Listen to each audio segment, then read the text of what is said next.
Assim como todos os estados brasileiros, Pernambuco tem muitos desafios para vencer nestes tempos de crise. A violência é um dos problemas que preocupa a população, já que no ano passado o número de assassinatos foi o maior da história. A taxa de desemprego também está acima da média nacional. E outro tema importante para os pernambucanos é a melhor utilização dos recursos hídricos. O estado enfrenta uma seca que já dura vários anos. Nós vamos conversar sobre essas questões com o senador Humberto Costa, porque o desenvolvimento de Pernambuco é assunto de estado.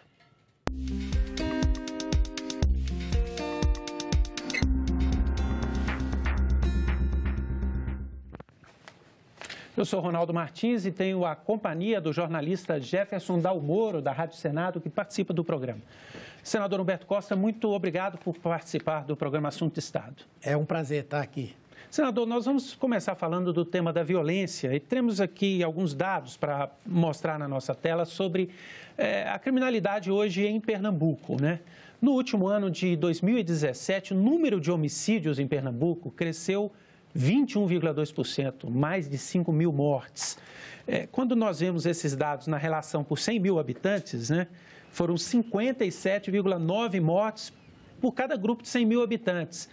Isso é pouco ou muito? O índice aceitável das Nações Unidas é 10 mortes por 100 mil habitantes.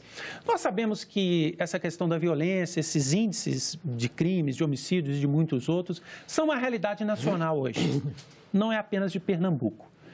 Muitas pessoas perguntam por que houve a intervenção do governo federal apenas no Rio e não em outros estados. O senhor é daqueles que advoga que em Pernambuco, por exemplo, deveria ter havido uma intervenção ou essa não seria a solução? Bem, eu acho que não é a solução. Inclusive, na minha opinião, não é a solução para o estado do Rio de Janeiro, especialmente pela forma com que foi feita. Na verdade, o governo atua de maneira improvisada, o governo federal tomou essa decisão sem levar em consideração as estatísticas sobre violência no Brasil. Inclusive, por essa própria estatística, nós vemos que Pernambuco, apesar de não ser o estado que tem mais mortes por cada 100 mil habitantes, ele está à frente do Rio de Janeiro em termos proporcionais. E outros estados do Nordeste também estão à frente. Como Rio Grande do Norte, como Alagoas, como Sergipe, como Ceará. Então, as medidas têm que ser tomadas para atender não um único estado, mas atender a todos. E que sejam medidas que permitam a maior integração entre a ação de segurança pública feita pelo estado e pelo próprio governo federal. Então, a intervenção não tem nem como ser aplicada em outros estados do Brasil, porque não há suporte para que isso efetivamente aconteça. Agora, discutir uma política que envolva os 3 níveis da federação no debate sobre segurança pública e criar um processo em que cada um possa fazer a sua parte e o governo federal ajudar no financiamento da segurança pública, isso sim é possível. A criação do Ministério da Segurança Pública, senador, é uma solução que pode ser encarada como uma política de segurança que venha a ajudar nesse auxílio aos estados por parte do governo federal? Não, eu não acredito nisso, né? Porque o Ministério de Segurança Pública ele é apenas a transferência de algumas atividades que eram desenvolvidas pelo Ministério da Justiça para um novo ministério, com criação de novos cargos, com recursos que saem do próprio Ministério da Justiça. E, tradicionalmente, o Ministério da Justiça, em todos os últimos governos, tem sido um ministério relevante do ponto de vista político, do ponto de vista dessa intervenção em diversas áreas, na defesa dos direitos humanos, na garantia de políticas de segurança pública, do sistema penitenciário, enfim. Então, essa não é uma saída. O que é que eu acho que poderia ser uma saída para o médio e longo prazo, mas com repercussões imediatas também no curto prazo, que é a criação do Sistema Único de Segurança Pública, uma proposta que foi formulada no governo do presidente Lula e que até hoje, embora existam vários projetos tratando disso, nem na Câmara nem no Senado avançou. O Sistema Único de Segurança Pública começaria por definir o que é que faz o município em relação à segurança, o Estado e o governo federal. Além disso, criaria um sistema de financiamento, assim como acontece hoje na saúde, no sistema de assistência social, em que haveria um financiamento compartilhado, cada um teria as suas responsabilidades, mas também ajudaria a financiar e teria recursos que seriam aportados, especialmente municípios e estado, pelos governos, pelo governo federal. Então, eu acho que uma medida assim é algo que poderia ter a prioridade na ação do governo. Com teto de gastos, de onde é que sairiam esses recursos? Esse é um outro problema. Não há como enfrentar o drama das políticas sociais no Brasil se nós não tivermos a revogação da emenda constitucional 95, que limitou o crescimento do orçamento de um ano para o outro apenas ao crescimento da inflação. O que é que acontece? Existe um teto geral e, como tal, as diversas áreas têm que brigar entre si para ter mais recursos, né? E aquelas que têm maior dificuldade de vocalização têm mais dificuldade para ter esses recursos. E, portanto, só é possível nós imaginarmos mais recursos para essas áreas sociais, inclusive para a área de segurança pública, se houver, de fato, a possibilidade de nós retirarmos essa emenda constitucional, nós revogarmos essa emenda constitucional. Senador, em Pernambuco há problemas de estrutura na área de segurança. Tem aqui alguns dados para o senhor comentar. Segundo os sindicatos policiais civis de Pernambuco, 85% das delegacias do estado não funcionam depois das 18 horas. Um outro dado, que é do Conselho Nacional do Ministério Público, diz que apenas 11 das 275 delegacias de Pernambuco, ou seja, apenas 4%, têm um efetivo suficiente para as atividades necessárias. Como é que o senhor analisa hoje a estrutura de segurança no estado de Pernambuco? Ela é de fato insuficiente e por quê? O governo local também não teria alguma responsabilidade de investir nessa área? Sim, sim. Inclusive, em Pernambuco, nós tivemos uma política que foi de muito êxito ao longo do governo Eduardo Campos, que se chamava Pacto pela Vida, não é? E que tinha uma coisa muito importante, mais importante até do que a parte da infraestrutura, que era a ação integrada entre as áreas da segurança pública, a Polícia Civil, a Polícia Militar, com o Poder Judiciário, com o Parlamento, enfim, com vários setores que passavam a ter uma ação específica em relação a isso, com o sistema penitenciário e assim vai.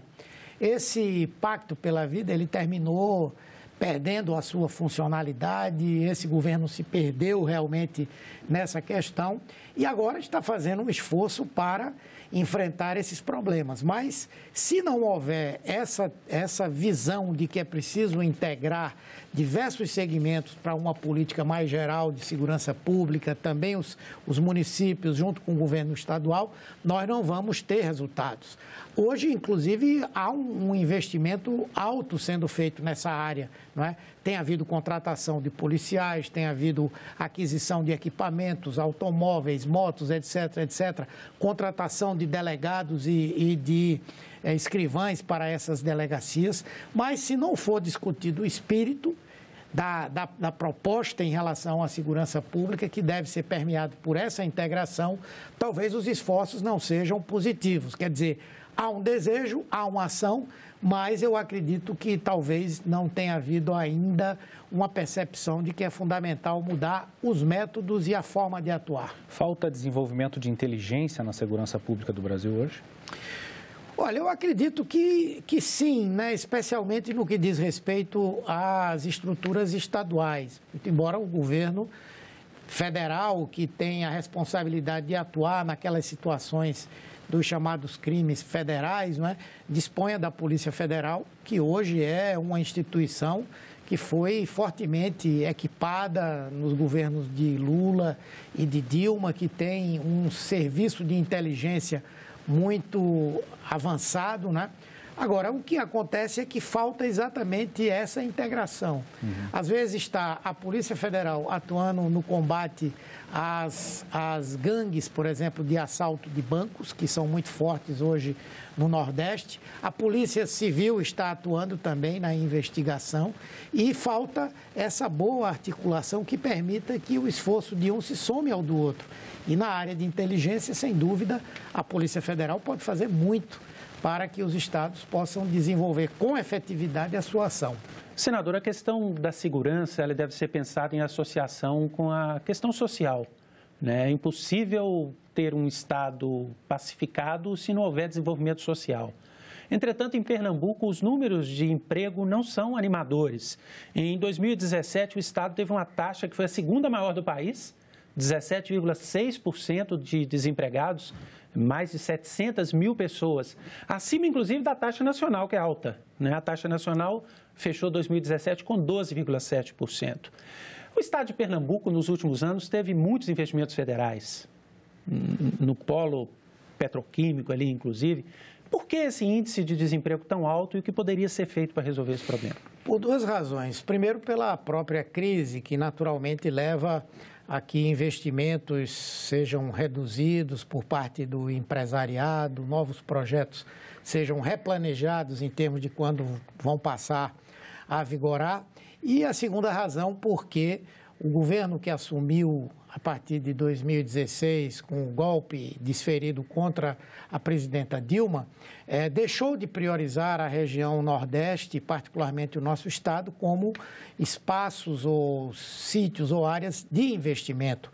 Nos governos de Lula e Dilma, Pernambuco gerou centenas de milhares de empregos. A refinaria, o polo petroquímico, a fábrica de PET, a própria ida da Hemobras, que permitiu ao Estado passar a dominar uma tecnologia importante na área de medicamentos, a ida da Fiat, que é hoje o maior contribuinte de ICMS do Estado de Pernambuco, as grandes obras federais que foram feitas, as duplicações das BR-101, 104, o próprio processo, né, de construção da transposição do Rio São Francisco, da adutora do Agreste, da adutora do Pajeú. Então, tudo isso levou a um processo de circulação de recursos e de movimentação da economia que gerou muitos empregos. E a partir de 2015, com a crise, e a partir de 2017, com essa falta de prioridade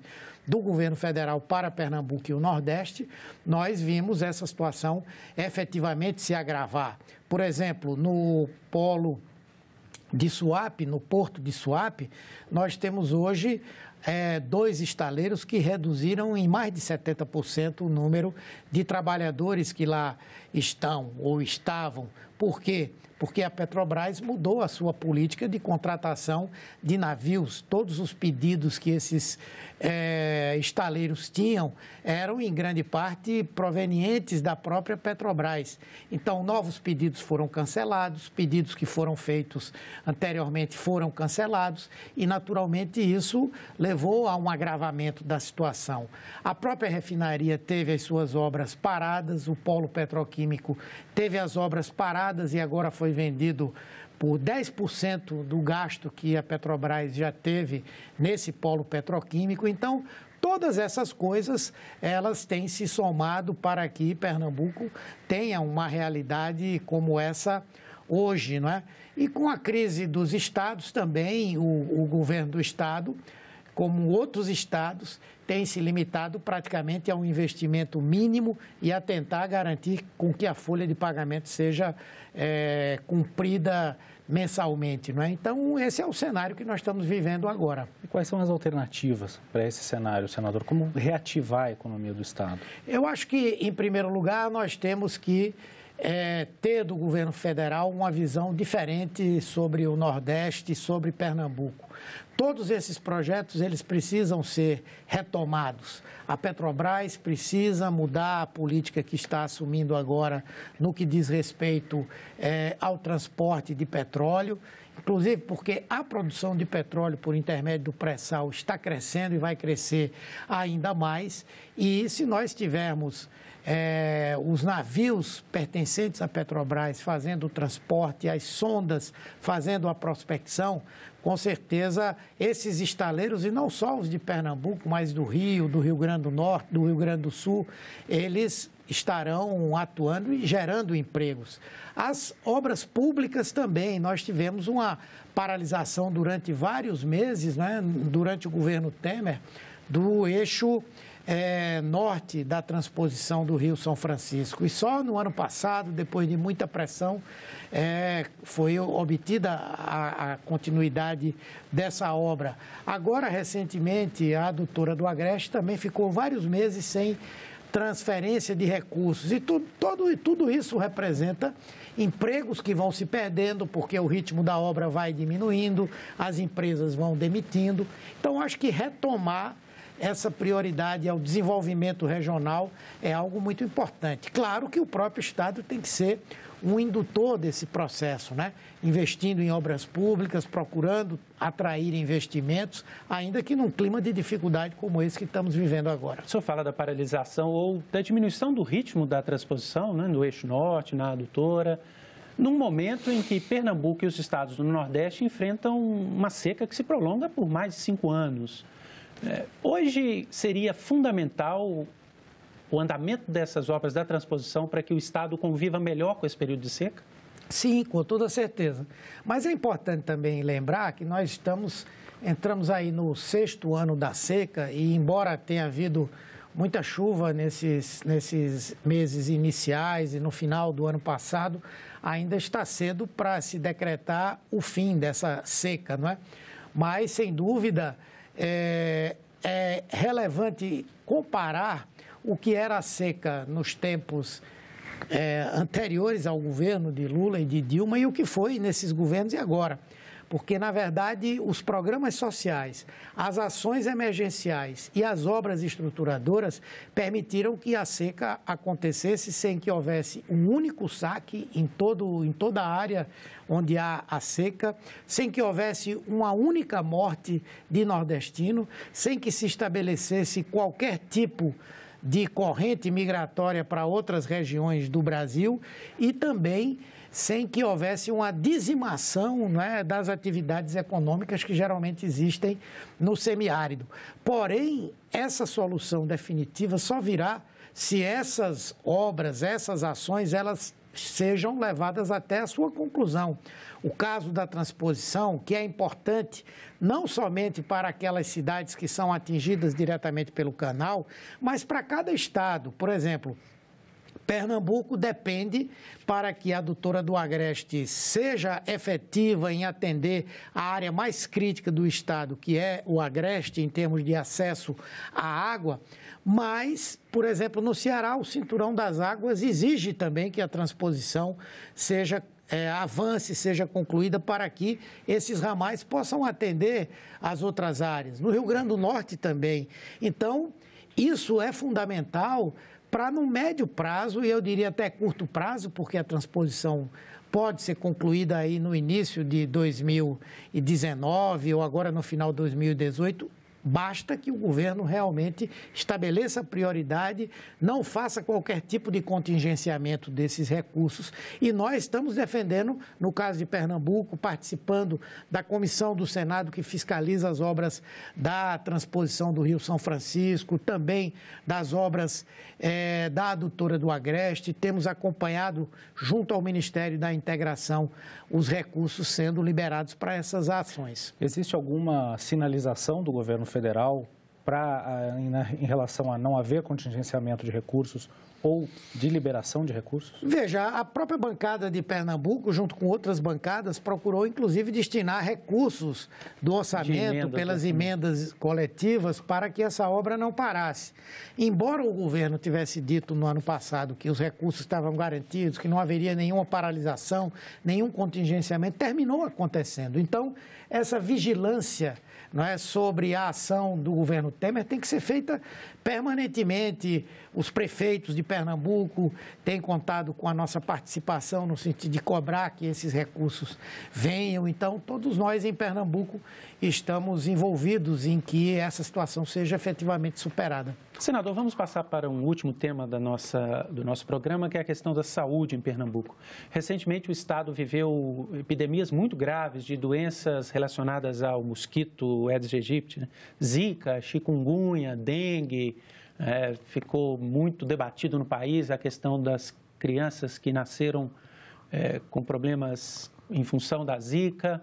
Essa epidemia diminuiu muito no início desse ano, o número de casos caiu, mas a Secretaria de Estado da Saúde afirma que ainda há 90% dos municípios de Pernambuco expostos.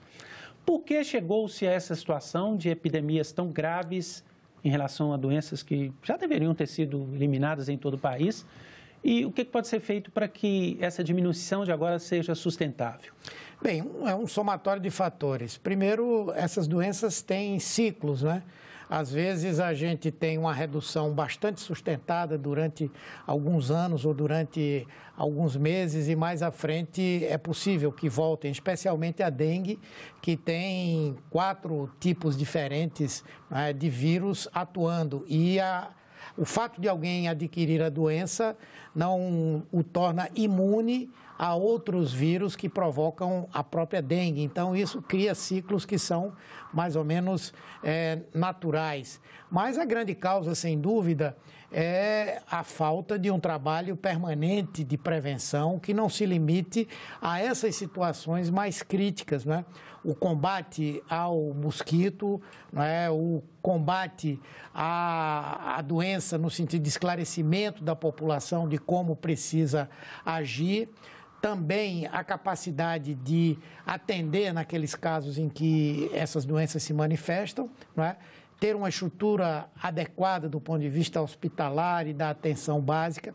Então, essas coisas todas acontecem por essa razão.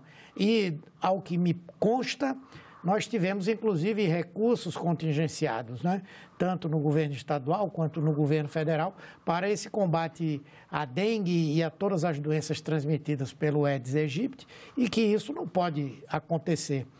Por outro lado, o sistema de saúde de Pernambuco, ele precisa concretamente de uma melhor estruturação, precisa de uma ação mais concreta do ponto de vista da atenção básica, precisa se reorganizar regionalmente para que a capacidade de resolução dos problemas seja aumentada, não é? E precisa ter mais recursos. Essa emenda 95 limita também os recursos para a área da saúde, a parte do custeio sofre, os governos estaduais eles passam a ser obrigados a gastar mais do seu próprio orçamento e o que nós temos é uma carência de recursos para enfrentar não somente o problema da dengue, das doenças infecciosas, mas dos problemas de saúde da população como um todo. O senhor foi ministro da Saúde. A gente vive hoje em alguns estados uma situação crítica em relação à febre amarela. Já tivemos aí caso de sarampo de novo no país. O senhor, como ex-ministro da Saúde, como é que o senhor avalia esse cenário? É questão de investimento, falta prevenção? Onde é que está o problema e como caminhar por entre esses problemas agora para a solução? Veja, o Brasil é um país que tem um sistema de vigilância à saúde, de vigilância epidemiológica, principalmente, muito bom. Né? Inspira, inclusive, muitos países no que diz respeito aos programas de vacinação, à própria prevenção dessas doenças infecciosas e que são evitáveis, né? O que acontece concretamente é que existem fatores ambientais atuando sobre isso, existem as carências do próprio sistema de saúde como um todo, embora tenhamos melhorado muito com os mais médicos e o saúde da família, o atendimento básico, mas inclusive a presença de correntes migratórias fortes de alguns países para o Brasil, países tanto da América Central quanto países aqui da América do Sul, como o caso da Venezuela, da Bolívia, enfim, exigem uma ação mais permanente, a continuidade desse esforço na área da vigilância epidemiológica. E isso exige recursos permanentemente crescentes.